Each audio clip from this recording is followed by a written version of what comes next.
Printout நேயர்களுக்கு வணக்கம். அண்ணாமலை அவர்கள் புதுசா ஒரு இயக்கத்தை ஆரம்பிச்சு பயங்கரமான ஒரு பூதாகரத்தை கிளம்பினாரு தமிழ்நாட்டு அரசியல்ல. இதனால பல கட்சியிலிருந்து பல தலைவர்கள் அடுக்கடுக்கான விமர்சனங்களையும் குற்றச்சாட்டுகளும் அண்ணாமலை மேல அப்படியே வாரி வீசுறாங்க. இருந்தாலும் இவரு எதுவுமே சொல்ல மாட்டாருப்பா, இவர் அண்ணாமலைக்கு ரொம்ப க்ளோஸ், இவரெல்லாம் அண்ணாமலையை வாழ்த்துவாரு அப்படின்னு நினைச்சவரு தான் இவரு. ஆனா இவரே இன்னைக்கு என்ன பண்ணியிருக்கிறாரு, பயங்கரமான குற்றச்சாட்டுகளை முன் வச்சிருக்கிறாங்க. சமத்துவ மக்கள் கட்சி அப்படின்னு ஒரு கட்சி இருந்தது தெரியுமா உங்களுக்கு அப்படின்னு பல பேர் இன்னைக்கு கேள்வி கேட்பாங்க. ஆம், இருந்தது. சமத்துவ மக்கள் கட்சி அப்படின்னு நடிகர் சரத்குமார் அவர்கள் கட்சி ஆரம்பிச்சு என்ன பண்ணாரு, இந்த தமிழ்நாட்டு அரசியல்ல அவர் கால் பதிச்சார். எம்எல்ஏவா இருந்திருக்கிறாரு, எம்பியா இருந்திருக்கிறாரு அப்படின்றதுல எந்த வித மாற்று கருத்து இல்லை. இவர் திடீர்னு ஓவர் நைட்ல ஒபாமா ஆயிரலாம் அப்படின்னு நினைச்சு ஓவர் நைட்ல என்ன பண்ணாரு, சமத்துவ மக்கள் கட்சியை கலைச்சிட்டு அதிரடியா பாஜக போய் இணைஞ்சாரு. இந்த இணைப்பு அப்படின்றது யாரால நடந்தது அப்படின்னா, அது அண்ணாமலையால தான் நடந்தது அப்படின்னு இங்க எல்லாரும் பேசிக்கிட்டாங்க. உண்மையும் கூட அப்படின்னு கூட சொல்லலாம். சோ இப்போ அண்ணாமலை அவர்கள் என்ன பண்ணிட்டாரு, தனி கட்சி ஆரம்பிச்சிட்டாரு. அவரு தனியா போயிட்டாரு, பாஜகவுல அப்படியே விட்டுட்டு போயிட்டாரு. இன்னைக்கு சமத்துவ மக்கள் கட்சியில இருக்கிற சரத்குமார் கூட இருக்கிற பலரும் என்ன குமுறல் வைக்கிறாங்க அப்படின்னா, நயவஞ்சகமா பேசிட்டு நட்டாட்டத்துல விட்டுட்டு எங்களை இப்படி அம்போன்னு விட்டுட்டு போறீங்களே, இது பேரு அரசியல் இல்ல தம்பி, எங்களுக்கு செய்த துரோகம் அப்படின்னு இன்னைக்கு சமத்துவ மக்கள் கட்சியில இருந்து பாஜகவுக்கு போன சரத்குமாருடைய ஆதரவாளர்கள் எல்லாருமே போர்க்கொடி தூக்கி இருக்கிறாங்க. ஏன்னா சரத்குமார் அப்படின்றவரு சமத்துவ மக்கள் கட்சி ஆரம்பிச்சு தமிழ்நாட்டு அரசியல்ல அதிமுக கூட கூட்டணியில இருந்து எம்எல்ஏ ஆயிருக்கிறாரு, திமுக கூட கூட்டணியில இருந்து எம்பி எம்எல்ஏ ஆயிருக்கிறாரு அப்படின்றது எல்லாருக்குமே தெரியும்.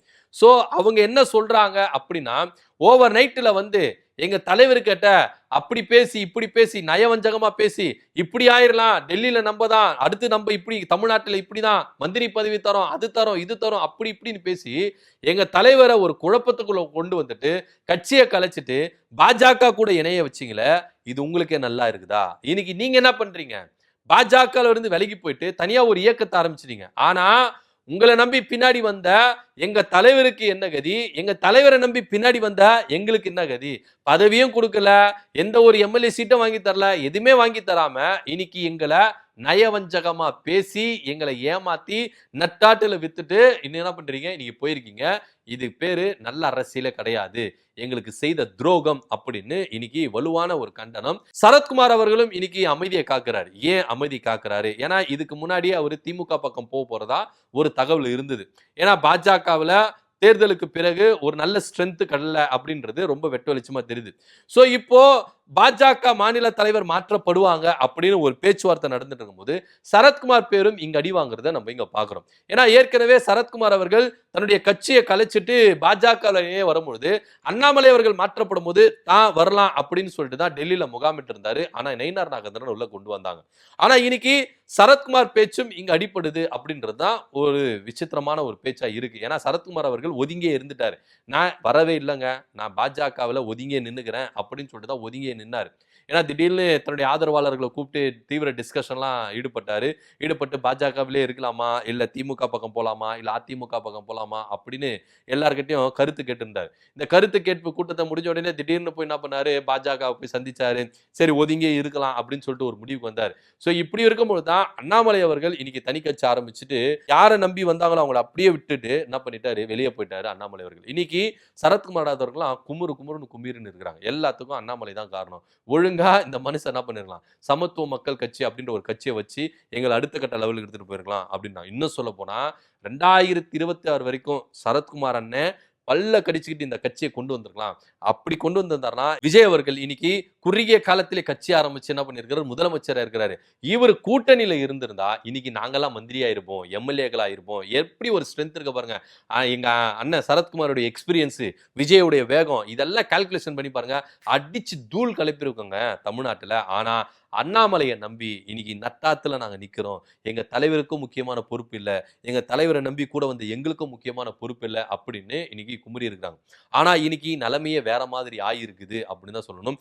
ஏன்னா சரத்குமார் அவர்கள் இன்னைக்கு என்ன மாதிரி ஒரு முடிவு எடுக்க போகிறாரு, கூடிய விரைவில் அவரு கூட்டத்தை கூட்டி தன்னுடைய ஆதரவாளர்கள் மத்தியில தீவிர டிஸ்கஷன்ல ஈடுபட போறதா ஒரு தகவல் இருக்குது அப்படின்னு இங்க நம்ம பார்க்கணும். ஏன்னா சரத்குமாரோட ஆதரவாளர்கள் கொடுக்கிற தகவலின்படி இங்க கூடிய விரைவில் அண்ணன் சரத்குமார் அவர்கள் ஒரு கூட்டத்தை கூட்டி தன்னுடைய ஆதரவாளர்கள் மூலமா திரும்பவும் ஒரு டிஸ்கஷன்ல ஈடுபட்டு திமுகவில் போய் சேர போறதா, இல்ல பாஜகவிலே நீடிக்கிறதா, இல்ல திரும்பவும் தூசி தட்டி எடுத்து சமத்துவ மக்கள் கட்சி அப்படின்ற ஒரு கட்சியை தூசி தட்டி எடுத்து தாவேக்கா கூட கூட்டணி வைக்க போறதா அப்படின்ற ஒரு பேச்சு இருந்தது. ஏன்னா 2026ல ஆட்சியில் அதிகாரத்துல பங்கு தரேன் அப்படின்னு விஜய் அவர்கள் ஓப்பனா என்ன பண்ணாரு, அழைப்பு கொடுத்தாரு. என்ன நம்பி வரவங்களுக்கு நான் ஆட்சியில் அதிகாரத்துல பங்கு தருவேன் அப்படின்னு சொன்னாரு. ஆனா ஒரு காக்கா கூட போகவே இல்லை. அவர் கூட கூட்டணியிலே போல. ஆனா இப்ப எல்லாருமே ஃபீல் பண்றாங்க. ஒருவேளை அப்பயே கூட்டணியில போயிருக்கலாமோ, அப்பவே கூட்டணியில போயிருந்தா இன்னைக்கு நம்ம நல்லா ஃபைட் பண்ணி வாங்கிருக்கலாம். ஒவ்வொரு கட்சிக்கும் அதிகப்படியான எம்எல்ஏக்கள் வந்திருக்கும். ஒரு 10 எம்எல்ஏக்கள் சொல்லுங்களேன், ஒரு 12 எம்எல்ஏக்கள் சொல்லுங்களேன். அப்படின்ற ஒரு எம்எல்ஏ எண்ணிக்கை வந்திருக்கிறோம்.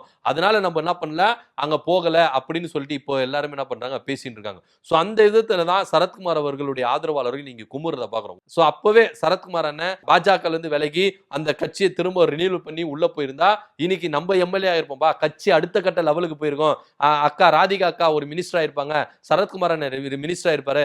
நாங்களாம் வாரிய தலைவரா இருப்போம். நாங்களாம் எம்எல்ஏக்கள் ஆயிருப்போம். அடுத்த கட்ட லெவலுக்கு போயிருக்கோம். அப்படி இப்படின்னு சொல்லிட்டு இன்னைக்கு என்ன பண்றாங்க, தன்னுடைய குமுறுதலை முன்னாடி வைக்கிறாங்க. உண்மையும் கூட. ஏன்னா விஜய் அவர்களுக்கு விழுந்த வாக்கு எல்லாமே விஜய்க்காக மட்டும்தான் விழுந்திருக்கு. எந்த இடத்துலயோ ஆளை பார்த்தோ சாதி மதத்தை பார்த்தோ ஓட்டு போடவே இல்லை. விஜய் அப்படின்ற ஒரு ஃபேஸ், விசில் அப்படின்ற ஒரு சின்னம், இந்த ரெண்டும் தான் விஜய் இன்னைக்கு ஆட்சி கட்டல உட்கார்ந்து வச்சிருக்குது அப்படின்றதுல எந்தவித மாற்று கருத்தும் இல்லை. இப்போ கூட சரத்குமார் அவர்கள் யோசிக்கிறது என்ன அப்படின்னா, நான் முதல்ல சொன்ன மாதிரி தான், இப்போ இங்க மாநில தலைவரை மாத்த போறதா ஒரு பேச்சுகள் அடிபட்டு இருக்கு. இந்த மாநில தலைவர் மாத்திர பட்சத்துல சரத்குமார் அவர்களை மாநில தலைவரா உள்ள கொண்டு வந்துட்டாங்கன்னா இவங்களுடைய ஆதரவாளர்கள் குமுறல்லாம் கொஞ்சம் அமைதி ஆயிடும். ஏன்னா நம்ம தலைவர் மாநில தலைவரா மாறிட்டாரு. சோ இவரை வச்சு நம்ம என்ன பண்ணலாம், அடுத்த கட்ட லெவலுக்கு வந்துடலாம் அப்படின்னு இவங்களுடைய ஆதரவாளர்கள் எல்லாருமே என்ன பண்ணாங்கன்னா யோசிப்பாங்க. பல ஆதரவாளர்களுக்கு, ஏன்னா இதுக்கு முன்னாடியே இவர் என்ன பண்ணாருன்னா, எனக்கு நீங்க பதவி தரலீங்களோ இல்லையோ, என்ன நம்பி வந்தவங்களுக்கு பதவி கொடுங்க, எம்எல்ஏ சீட் ஒரு 4 கொடுங்க அப்படின்னு தொடர்ச்சியா தேர்தல் டைம்ல பாஜகவுக்கு ஒரு நெருக்கடி கொடுத்துட்டு இருந்தார். ஆனா பாஜக இவங்களை கைவிட்டுச்சு அப்படின்ற எந்த மாற்று கருத்துல ரொம்ப விரக்தியில இருந்த சரத்குமார் அண்ணன் ஒதுங்கியே இருந்தாரு. எதுவுமே பேசல. ஆனா தொடர்ச்சியா விஜய்க்கு என்ன பதிலடி கொடுக்கணுமோ அதெல்லாம் கொடுத்துட்டு வந்துதான் இருந்தாரு. இப்ப கூட அவர் மாநில தலைவரா மாறதுக்கு வாய்ப்புகள் இருக்கு. ஒருவேளை மாநில தலைவரா மாறினார்னா நம்ம அடுத்த கட்ட லெவலுக்கு வந்துடலாம் அப்படின்ற ஒரு ஏக்கத்துல தான் சரத்குமாருடைய ஆதரவாளர்கள் பாஜகல இன்னும் பல்ல கடிச்சிட்டு இருக்கிறாங்க. ஆனா மாநில தலைவர் கொடுக்காத பட்சத்துல அதிரடியா சரத்குமார் அவர்கள் பாஜகவில இருந்து விலகி ஒன்னு திமுக இல்ல தாவேகா இப்படின்ற ஒரு நிலைப்பாட்டுல எடுப்பாரு. அப்படி இல்லையா பழைய கட்சியை தூசி தட்டி எடுத்து சமத்துவ மக்கள் கட்சியை புதுசா ரினியூவல் பண்ணி விஜய் கூட என்ன பண்ணணும், ஆதரவு தெரிவிக்கணும், கூட்டணி வைக்கணும். ஏன்னா வருகிற இந்த உள்ளாட்சி அமைப்பு தேர்தலில் கூட நமக்கான வாய்ப்புகள் இருக்குது அப்படின்னு அவங்களுடைய ஆதரவாளர்கள் என்ன பண்றாங்கன்னா இன்னைக்கு சரத்குமாருக்கு எதிராகவே போர்க்கொடி தூக்கி இருக்காங்க. ஒன்னு பாஜக மாநில தலைவரா மாறுறதுக்கு வழி பாருங்க, இல்லையா வந்துருங்க, வந்துட்டு கட்சியை ரினியூவல் பண்ணுங்க, சமத்துவ மக்கள் கட்சியை திரும்பவும் கொண்டு வாங்க, கொண்டு வந்து விஜய் கூட கூட்டணி வைங்க. அடுத்தடுத்து நாடாளுமன்ற தேர்தல் வரப்போகுது, அதுல ஒரு 2 MP வாங்கிடலாம். அப்படி இல்லையா உள்ளாட்சி அமைப்பு தேர்தல் வருது, அதுல 2 நம்ம உள்ள போயிடலாம். இப்படின்னு பல யோசனைகள்ல சரத்குமாருடைய ஆதரவாளர்கள் இங்க என்ன பண்றாங்க, பயங்கரமான ஒரு குமுறல்ல இருக்கிறாங்க. இப்ப சரத்குமார் அவர்கள் என்ன முடிவு எடுக்க போகிறாரு அப்படின்னு தான் இங்க நம்ம பார்க்கணும். ஒன்னு அவருடைய பழைய கட்சியை தூசி தட்டி எடுத்து விஜய் கூட கூட்டணி வைக்க போறாரு. ஏன்னா வாய்ப்புகள் இருக்கு. விஜய் கூட இப்போதைக்கு கூட்டணி வச்சா உள்ளாட்சி அமைப்பு தேர்தல் வரதுக்கு வாய்ப்புகள் இருக்கு, நாடாளுமன்ற தேர்தல் வரதுக்கு வாய்ப்புகள் இருக்குது அப்படின்னு அவங்க ஆதரவாளர்கள் நினைக்கிறாங்க. ஒருவேளை அந்த முடிவு எடுத்தாருன்னா சரத்குமார் அவர்களுக்கு ஒரு ஆதாயம் இருக்கிறதுக்கு வாய்ப்புகள் இருக்குது அப்படின்னும் இங்க நம்ம பார்க்க வேண்டிய ஒரு விஷயமா இருக்கு. இல்லையா பாஜக மாநில தலைவரா அவர் அங்கீகரிக்கிறாங்க அப்படின்ற பட்சத்துல அவருடைய ஆதரவாளர்கள் கொஞ்சம் என்ன பண்ணுவாங்க, குமுறலை கம்மி பண்ணுவாங்க. ஏன்னா ஒரு மாவட்ட தலைவரா வந்து பல விஷயங்களை அடுத்த கட்ட லெவலுக்கு போயிடலாம் அப்படின்னு தான் அவங்க எதிர்பார்த்துட்டு இருக்காங்க. இப்போ சரத்குமார் அவர்களுக்கு முன்னாடி இருக்கிற ஆப்ஷன் 2 தான். ஒன்னு பாஜக மாநில தலைவரா வரணும், அந்த பதவி அவருக்கு அங்க மறுக்கப்பட்டது, வாய்ப்பு மறுக்கப்பட்டதுன்னா அடுத்த கட்டமா உடனடியா விலகி சமத்துவ மக்கள் கட்சியை ரினியூவல் பண்ணி என்ன பண்ணணும், தாவேகா கூட கூட்டணி வைக்கணும். இப்படின்னு தான் அவங்களுடைய ஆதரவாளர்கள் இங்க கோரிக்கை முன்வைக்கிறத நம்ம பார்க்கிறோம். சரத்குமார் அவர்கள் என்ன மாதிரி ஒரு முடிவு எடுக்க போகிறாரு, இதுக்கு பாஜக என்ன மாதிரி வாய்ப்புகள் இவருக்கு தரப்போகுது, தராங்களா இல்ல தரலையா அப்படின்னு பாஜகவை பொறுத்து தான் சரத்குமார் அவர்கள் முடிவு எடுக்கிறது கையில இருக்குது அப்படின்னு இங்க பார்க்க வேண்டிய ஒரு விஷயமா இருக்குது. இதை பத்தியோட கருத்து என்ன அப்படின்னு கீழே கமெண்ட் பண்ணுங்க. நன்றி, வணக்கம்.